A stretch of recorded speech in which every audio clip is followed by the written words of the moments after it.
शादी के एक हफ्ता बाद ही मेरा शौहर इस दुनिया और मेरी जिंदगी से हमेशा के लिए चले गई। सास ने मेरी शादी अपने नाते से करवा दी जो अभी सिर्फ 14 साल का था। मैंने सोचा ये तो बच्चा है, मेरी शादी जिससे हुई, लेकिन मेरा नाम समीरा है। मैं बहुत ज्यादा खूबसूरत थी। मेरी जिंदगी में सब कुछ ठीक था। मुझे ऐसा लगता था जिंदगी में फिर कभी कुछ बुरा नहीं होगा, क्योंकि मैंने कभी किसी के साथ बुरा नहीं किया था। लेकिन वही होता है जो किस्मत में लिखा होता है। मैं छोटी थी तो मेरी माँ एक आदमी के साथ मुझे और मेरे पापा को छोड़कर भाग गई थी। मेरे पापा घर में ज्यादा ध्यान नहीं देते और वो भी एक औरत को शादी करके ले आई। जब मैं 18 साल की हो गई तो मैं घर के सारे काम करती, बच्चों को ट्यूशन भी पढ़ाती। इसीलिए मुझे सब कहते तुम्हारे पापा कभी भी तुम्हारी शादी नहीं करेंगे। एक तो इनको नौकरानी मिली हुई है, ऊपर से 15,000 तुम कमा लेती हो। पापा जो कह देते वही होता। शायद यही वजह थी कि बात बदलती गई थी। मैं 10 से 15,000 तक आराम से कमा लेती, जो कि सौतेली माँ मुझसे ले लिया करती। लेकिन फिर भी एक दिन मुझे मेरी सौतेली माँ ने बताया कि तुम्हारे लिए रिश्ता देख लिया है, तो मैं हैरान रह गई। मुझे लगा कि मजाक कर रही हैं, लेकिन उन्होंने ये नहीं कहा था कि तुम्हारे लिए रिश्ता देखने वाले आ रहे हैं। उन्होंने कहा कि तुम्हारे लिए रिश्ता देख लिया है, बात भी पक्की कर दी है, तुम शादी की तैयारियां कर लो, 1 महीने में तुम्हारी शादी हो जाएगी। मैं भी हैरान थी, लेकिन अंदर से खुश भी हो गई, क्योंकि मेरी जिंदगी एक नया मोड़ लेने वाली थी। मैंने तो अपने दिल से बात निकाल दी कि मेरी शादी होगी, क्योंकि मुझे लगता था मेरी सौतेली माँ कभी मेरी शादी नहीं करवाएंगी। लेकिन अब यह सब कुछ हो रहा था, इसलिए मैं बहुत ज्यादा खुश थी। खुशी खुशी शादी की तैयारियां में लग गई। शादी की रात भी कुछ अजीब हुआ। मैंने अपने शौहर को डरा देखा। हम लोगों के साथ बैठ गए, लेकिन मैं नीचे देख रही थी कि इतनी ही हिम्मत कहाँ होती है। दुल्हन में के सर उठाकर देख ले, गर्दन घुमाकर अपने शौहर को 2 पल देख लें। मैंने भी नहीं देखा। इसके बाद जब कमरे में बैठी तो अपने शौहर को देखा। पता चला वो बहुत अच्छा इंसान है, मेरा बहुत सम्मान किया। इसकी एक माँ थी और इसकी एक बहन भी थी। बहन का 14 साल का बेटा भी है। इसने मुझे बताया कि मेरी बहन का बेटा मेरे बच्चे की तरह है, पर मेरा बहुत लगाव है। वैसे तो इसकी उम्र सिर्फ 14 साल है, लेकिन मेरे लिए तो वो इससे भी ज्यादा छोटा है, क्योंकि इसने मुझे कहा कि वो 2 साल का था तो इसके पापा इस दुनिया से चले गए थे और वो कुछ जानता भी नहीं था। इसलिए इसके पापा की जगह मैंने ले ली और रोज रात को मैं इसे अपने सीने पर सुलाया करता। तब से वो मेरे लिए ऐसा ही है जैसे मेरा अपना बच्चा हो। मेरी ननन के बेटे का नाम समीर था। मेरे शौहर ने कहा तुम हमेशा इसका ख्याल रखना। मैंने कहा कि ठीक है, आप फिक्र ना करें, वो मेरे लिए भी छोटे भाई की तरह है। शादी की रात अच्छी गुजर गई। ऐसा लगता था जिंदगी अच्छी ही गुजर जाएगी। लेकिन सुबह हुई तो सास ने कुछ अजीब पूछा और मेरे कमरे में आ गई। मुझे इतनी शर्म आ रही थी कि मैं शर्म से पानी पानी हो रही थी। मैं सोचने लगी औरतें इस तरह की हरकतें क्यों करती हैं। इसके बाद मैं अपने भांजे के पास थोड़ी देर बैठ गई। तब मेरी सास ने कहा तुम तैयार हो जाओ, तुम्हें देखने लिए रिश्तेदार आएंगे। शादी धूमधाम से हुई है, जबकि इतने पैसे नहीं थे, लेकिन बारी बारी सब लोग तुम्हें देखने के लिए आएंगे और जो भी पैसे देंगे वो तुम्हें मुंह दिखाई में देंगे, तो तुम मुझे दे देना। मैंने कहा कि ठीक है। मेरी सास रिवाज निभाने वाली सास की तरह ही थी, लेकिन भांजा अच्छा था। पहले मेरे साथ हंसी मजाक कर रहा था, फिर इसने अजीब और गरीब किस्म की बातें शुरू कर दी। मुझसे पूछने लगा आप और मामा क्या कर रहे थे। मैंने कहा कि हम लोग बातें कर रहे थे। इसने कहा नहीं, आप लोग जल्दी सो गए थे, आपके कमरे की लाइट ऑफ हो गई थी। मैंने देखा था, मैं हैरान रह गई। मैंने कहा ये हमारे कमरे के बाहर ही बैठा था, क्या कहीं इसने हमारी बातों तो नहीं सुन ली। मुझे बहुत शर्मिंदगी हो रही थी, लेकिन वो आराम से बातें कर रहा था जैसे इसे कुछ पता ही नहीं। इसलिए मैंने भी ज्यादा बात नहीं की। कहने लगा आप कहाँ सोती हैं, मामा किधर सोते हैं। मुझे समझ में नहीं आ रहा था कि इसे अब क्या जवाब दूं। फिर पूछने लगा कि आप लोग एक साथ सोते हैं। मुझे अब बड़ी शर्मिंदगी हुई। शाम को मैंने ये बात अपने शौहर को बताई कि वो इस तरह से सवाल पूछ रहा था। अजीब बात है, इतने छोटे बच्चे के दिमाग में इतने सारे सवाल। मेरे शौहर ने कहा मैंने तुम्हें कहा था कि तुम्हें इसका ख्याल रखना है, तुम पहले ही दिन इसकी शिकायत करने लगी हो। मैंने कहा कि मैं इसकी शिकायत नहीं कर रही हूँ, लेकिन आजकल के बच्चों के दिमाग में इस तरह के सवाल नहीं होने चाहिए। मेरे शौहर ने कहा इस उम्र में जिज्ञासा होती है, बच्चे सवाल पूछ लेते हैं। मेरा भांजा बहुत मासूम है, इसका ख्याल रखना, इसकी कमजोरी, इसकी गलतियां तलाश करने की जरूरत नहीं है। ये बेचारा तुम्हारे आगे पीछे फिरता है, मामी मामी कहते हैं, इसका मुंह नहीं थकता, और तुम हो कि इसके लिए इस तरह की कोई सोच रख रही हो। मैं तो हैरान हूँ कि मेरा शौहर को क्या हो गया। वो वाकई अपने भांजे के लिए बहुत ज्यादा इमोशनल था।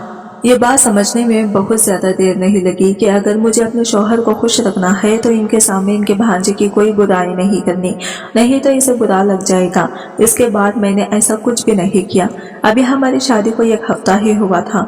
मेरे शौहर फिल्मी किस्म के इंसान थे, इसे मुझ में ज्यादा दिलचस्पी थी। वो मुझे छोड़ते ही नहीं थे। एक दिन तो सुबह से मेरी सास मुझे आवाज दे रही थी, लेकिन मेरा शौहर मुझे अपने पास से उठने नहीं दे रहा था। वो कह रहे थे, मुझसे अच्छी बातें करो, मेरी आंखों में देखो। तुमने क्या कभी कोई फिल्म नहीं देखी जैसे फिल्मों में हीरो हीरोइन एक दूसरे के साथ बैठकर बातें करते हैं और मेरे पास बैठी रहो। मैंने कहा कि आपकी मम्मी मुझे बुला रही है, कोई काम होगा, क्योंकि सुबह के 11 बज रहे थे। यह कोई शाम के 4 या 5 बजे बनने का वक्त नहीं था। लेकिन मेरा शौहर मुझसे इस तरह की बातें कर रहा था और फिर वही हुआ। मुझे मेरे सास से डांट पड़ती रही। मुझे इन लोगों का समझ में नहीं आता था, ये लोग थोड़े से अजीब थे। मेरी सास आखिर कह ही दिया कि तुमने तो आते ही मेरे बेटे को अपनी उंगलियों पर नचाना शुरू कर दिया है, तुम्हारे अलावा इसे कोई दिखाई ही नहीं देता। मैंने कहा, ऐसा कुछ नहीं है, वो मेरा दीवाना है तो मैं क्या कर सकती हूँ। लेकिन मेरे शौहर ने मुझे कहा था, मेरी माँ का हमेशा ख्याल रखना, इसको खुश रखना, इसलिए मैं सारे घर का काम अच्छे तरीके से करती, कभी किसी को कुछ ना बोलती, कोई जवाब न देती, अगर जवाब देती तो बहुत तरीके से जिस पर वो गुस्सा ना होती। पर मेरी शादी को अभी 1 साल भी पूरा ना हुआ था जब मुझे ये एक बुरी खबर में मिली कि वो ये कि मेरा शौहर इस दुनिया से चला गया है। इसके बाद हम लोग बहुत ज्यादा परेशान हो गए और सोचने लगे कि ये खबर झूठी है। लेकिन जब लाश को घर लाया गया तो हमारे होश ही उड़ गए और मेरी सास, मेरा भांजा, मेरी ननद, हम बुरी तरह चिल्ला रहे थे, रो रहे थे, अल्लाह से दुआ कर रहे थे कि ये सब झूठी हो, क्योंकि मेरे शौहर इस दुनिया से जा चुके थे। ये दुख मेरे लिए बहुत बड़ा था। मेरे माँ बाप ने कहा, ये दुख तुमने अपने ससुराल में ही पूरा करो, इसके बाद हम तुम्हें आकर ले जाएंगे। मैं रोती रही, तड़पती रही। मेरी सास मुझे कहती रही कि तू जब से आई तूने मेरे बेटे को खाया है, तेरे कदम मनहूस है, मेरा घर का वारिस चला गया, मेरा बेटा चला गया, सब कुछ बर्बाद हो गया, सब कुछ खत्म हो गया। तूने किया है ये सब 4 महीने ही गुजरे थे, लेकिन इसके बाद ये सब खत्म हो गया। तो मैं ये सोचकर थोड़ी बेफिक्र थी कि अपनों के पास चली जाऊंगी। वैसे भी अब मेरी जिंदगी में खुश रहने के लिए क्या रह गया था। पापा ही थे मेरे अपने बाकी। तो मेरी माँ सौतेली थी। जब मेरी सौतेली माँ और मेरे पापा मुझे वापस लेने के लिए आए तो मेरी सास ने ये कैसी बात कही कि सब लोग हैरान रह गए। मेरी सास का कहना था कि मैं इसे वापस नहीं भेज सकती, ये मेरे बेटे की बेवा है। मेरे पापा ने कहा, लेकिन आपका बेटा इस दुनिया में नहीं रहा, इसका यहाँ पर क्या काम। लेकिन मेरी सास का कहना था कि इसकी वजह से तो मेरा बेटा गया है, अब ये भी यहाँ से चले जाएगी। मेरे घर में कमाने वाला कोई भी नहीं है। मेरी एक बेटी है जो बेवा है, इसका एक बेटा है जो भी स्कूल में पढ़ता है। तो फिर क्या हम भूखे मर जाएंगे? मेरे बेटे की जगह कमाई करेगी और हमारा घर चलाएगी।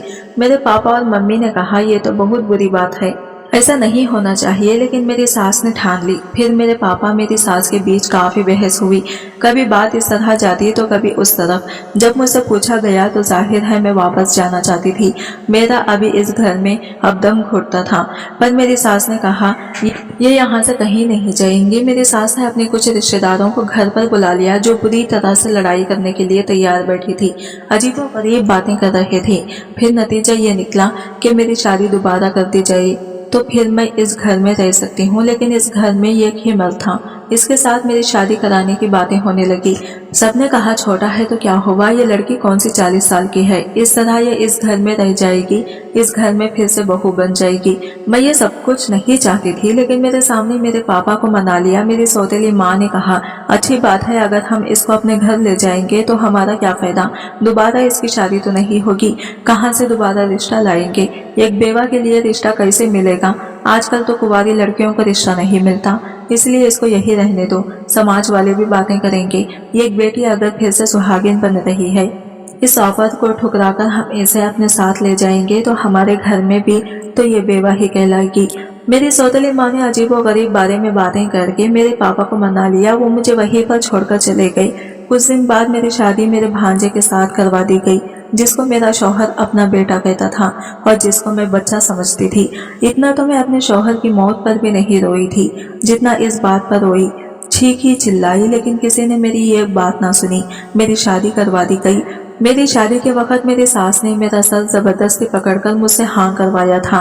इसके बाद मैंने जिद कर ली कि मुझे अपने भांजे के कमरे में नहीं जाना, लेकिन मेरी सास और ननद पीछे पड़ गई। इसने कहा आज सुहागरात की रात है, आज तो कमरे में नहीं गई तो फिर से कुछ हो जाएगा, और क्या तुम मेरे दूसरे नाती को भी मारना चाहती हो? लेकिन मैं नहीं गई। अगले दिन मेरी सास ने मुझसे कहा मुझे नौकरी करनी होगी। इसने मोहल्ले के ढेर सारे बच्चे इकट्ठे कर लिए। अब मैं रोज दिन के 40 से 60 बच्चों को पढ़ाती। मेरा दिमाग बहुत ज्यादा खराब हो जाता। मैं बहुत ज्यादा थक सारा दिन घर के कामों में लगी रहती। एक हफ्ता इसी तरह गुजर गया। मैं अपने भांजे के कमरे में जाने से घबराती थी, नहीं जाना चाहती थी। मुझे लगा वो बच्चा है मेरा, इसके साथ रिश्ता करवा दिया गया है। बस वो अपने कमरे में रहे और मैं अपने कमरे में रहूं। इसके कमरे में जाकर क्या ही करना था। मेरी सास मेरे पीछे पड़ गई। कुछ दिन तो इस तरह बीत गए। मैं एक दिन ये देखकर हैरान रह गई। मेरा भांजा खुद ये कह रहा था कि मेरी बीवी को मेरे कमरे में भेजो, लेकिन मुझे पता था कि वो बच्चा है, इसे इन सब बातों की समझ नहीं है, इसीलिए वो कह रहा होगा कि इसे ये सब कुछ अजीब लग रहा है। वो खुश हो रहा है। एक तो इसकी शादी हो गई, वो भी इतनी जल्दी, इसके लिए कुछ नया है। मैं हैरान रह गई कि इसके दिमाग में भी ऐसी बातें तो पहले ही दिन से थी। मैं समझ गई कि इसे ऐसी चीजों का शौक है, लेकिन इसे ये नहीं पता था ये बीवी क्या होती है। मेरी जिंदगी बर्बाद हो गई थी। मेरी जिंदगी में अब कुछ नहीं बचा था। मैंने एक दिन सोच लिया कि मैं इस घर से भाग जाऊंगी। ये कोई इतना ज्यादा मुश्किल नहीं था, इसलिए मैंने सोच लिया कि मुझे क्या करना है। लेकिन मेरे भांजे को पता चल गया। इसने कहा फिक्र न करें, मैं आपकी मदद जरूर करूंगा, जो भी आप कहेंगे मैं करूंगा, फिक्र मत करो, आपको कोई दिक्कत नहीं होगी, मैं आपका बहुत अच्छे से ख्याल रखूंगी। वो बातें तो इस तरह की कर रहा था जैसे कि मैं सुनना चाहती थी। मैं बुरी तरह से रोने लगी। मैं भी घर से भाग जाना चाहती थी। भाग कर जाती कहाँ? एक बार भाग जाती तो मुझ पर तप्पा लग जाता कि ये घर से भाग गई। मैं एक इज्जतदार बाप की बेटी थी। मैंने सारी जिंदगी इज्जत से गुजार दी। मैं अपने बाप का नाम कैसे बदनाम कर सकती थी? मैं बुरी तरह रोने लगी और अपने शौहर के साथ वापस आ गई। ऐसा शौहर नहीं चाहिए था। मेरा दिल नहीं कर रहा था इसको शौहर कहने का। सुबह इस बात के आखिरी मेरी ननद की खबर पहुंच गई, लेकिन मेरे देवर ने सब कुछ संभाल लिया, वरना मुझे बहुत डांट पड़ती और मैं ऐसा नहीं चाहती थी। इसके बाद मेरी ननद को बैठे बैठे ना जाने क्या हो गया, इसने शोर करना शुरू कर दिया। उसने कहा आज तो तुम मेरे बेटे के कमरे में जाओगी, तुमने तमाशा बना लिया। तुम इसकी बीवी हो, शौहर बीवी एक साथ नहीं रहेंगे तो क्या अलग अलग रहेंगे? ये बात बिल्कुल भी अच्छी नहीं। मैंने बहुत सोचा। मेरी सास ने जबरदस्ती मुझे फिर से दुल्हन बनने को कहा। मुझे दुल्हन बनाकर कमरे में भेज दिया। एक पल तो मैंने सोचा कि मैं अंदर से कमरे को ताला लगा लूंगी, लेकिन मैं ऐसा ना कर पाई क्योंकि मेरी सास ने पहले ही दरवाजा खेल दिया। तभी मेरा भांजा कमरे में आ गया। मैंने कहा ये तो बच्चा है, इसे डरा धमका कर सुला दूंगी। मुझे परेशान होने की जरूरत ही क्या है? मेरी सास भी खुश और मैं भी खुश। किसी को क्या पता चलेगा कि कमरे के अंदर क्या हो रहा है? मैं हैरान होने लगी। ये ख्याल मुझे पहले क्यों नहीं आया?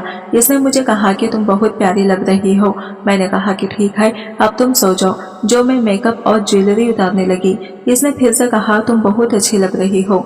मैंने कहा कि मैं अच्छी हूँ या बुरी, इसे तुम्हें कोई मतलब नहीं, चुप करके सो जाओ। मैंने इसे आखिरी बार कहा था। कोई बीवी की तरह नहीं कहा, बल्कि शायद इसकी माँ की तरह बोल रही थी जो डांट कर सुला देना चाहती थी। लेकिन वो मुझे इसकी नजरों से देख रहा था जैसे किसी ने आज तक मुझे देखा ना था। मैंने कहा कि मेरी शक्ल क्यों देख रहे हो, चुपचाप सो जाओ। मैं अभी भी इस पर रोक जमाने की कोशिश कर रही थी, जबकि वो मुझे डर लग रहा था। थोड़ी देर के बाद इसने मेरा हाथ पकड़ लिया और मेरे मुंह में थप्पड़ दे मारा। मैं हैरान रह गई।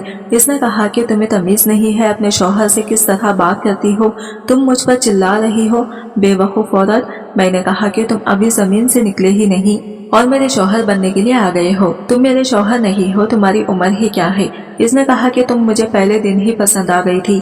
तुम्हें पता है तुम्हें पाने के लिए मैंने क्या क्या कुछ नहीं किया। अपने बाप जैसे मामा को मारना पड़ा क्योंकि मैं तुम्हें पाना चाहता था। ये सुनकर तो मेरी अंदर से रूह काम गई। इसने अपने मामा को खुद मारा था।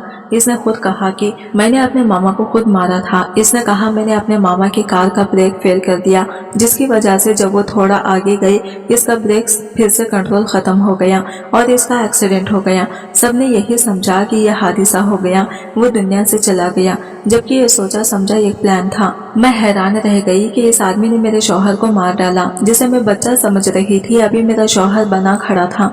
ये कोई मासूम सा बच्चा नहीं था। ये एक शैतान था जिसने अपने मामा को मार डाला। इसका मामा जो इसे बहुत ज्यादा प्यार करता था, इसे अपने बच्चों की तरह समझता था। क्या ये जमाना इतना बदल गया?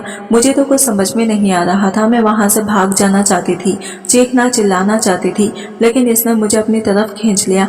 मगर जब से मुझे ये पता चल गया कि मेरे शौहर की मौत नहीं बल्कि ये एक मर्डर था, तो मैं एक हफ्ते तक बेहोश रही। सबको सब कुछ बताया, चिल्ला चिल्ला कर बताया, पर किसी ने मेरी एक बात पर यकीन नहीं किया। सबने कहा कि ऐसा नहीं हो सकता, ये अपने मामा को कभी मार नहीं सकता, तुम झूठ बोल रही हो क्योंकि तुम इससे शादी नहीं करना चाहती थी। मेरे पास एक ही रास्ता बचा था, मैं खुदकुशी कर लेती, लेकिन मुझे किसी ने मरने भी ना दिया। आज भी इस तरह से जिंदगी गुजार रही हूँ, समझ में नहीं आता कि क्या करूँ। इसके बाद जिंदगी इस तरह गुजरने लगी। मुझे अल्लाह ने एक बेटा दिया। मैं ये सोचकर उदास थी कि मेरी किस्मत बुरी है, मेरे बेटे की किस्मत भी बुरी होगी, पर मेरी किस्मत इतनी भी बुरी नहीं थी क्योंकि मेरे भांजे के साथ वही हुआ जो इसने अपने मामा के साथ किया था। मैंने इसको पुलिस के हवाले कर दिया। मैं इतने दिनों से इसके खिलाफ सबूत इकट्ठा कर रही थी। अब इसको उम्र कैद ही हो चुकी है। ये सदमा मेरी सास बर्दाश्त न कर पाई और वो मर गई। इसके बाद मैंने अपनी ननद की दूसरी शादी करवा दी और वो बहुत खुश है। इसको एक अच्छा शौहर मिला है जो वो बहुत ही खुश है और अब वो सारा घर मेरा हो गया। अब मैं अपने बेटे के साथ रहती हूँ, बच्चों की ट्यूशन पढ़ाती हूँ। मेरी जिंदगी इसी तरह गुजर रही है। मैंने कभी भी नहीं सोचा था कि मेरे साथ ये सब कुछ हो जाएगा, पर फिर भी ये सब हो गया। मैं अपने पहले शौहर को आज भी बहुत याद करती हूँ। अगर वो होते तो ये सब कुछ मेरी जिंदगी में ना होता। दोस्तों, आज की वीडियो कहानी आपको कैसी लगी कमेंट करके जरूर बताइएगा और वीडियो अच्छी लगी है तो लाइक शेयर जरूर कीजिएगा और हमारे चैनल को सब्सक्राइब करें फ्रेंड्स। मिलते हैं अगली वीडियो के साथ, तब तक के लिए बाय बाय, टेक केयर, अल्लाह हाफिज।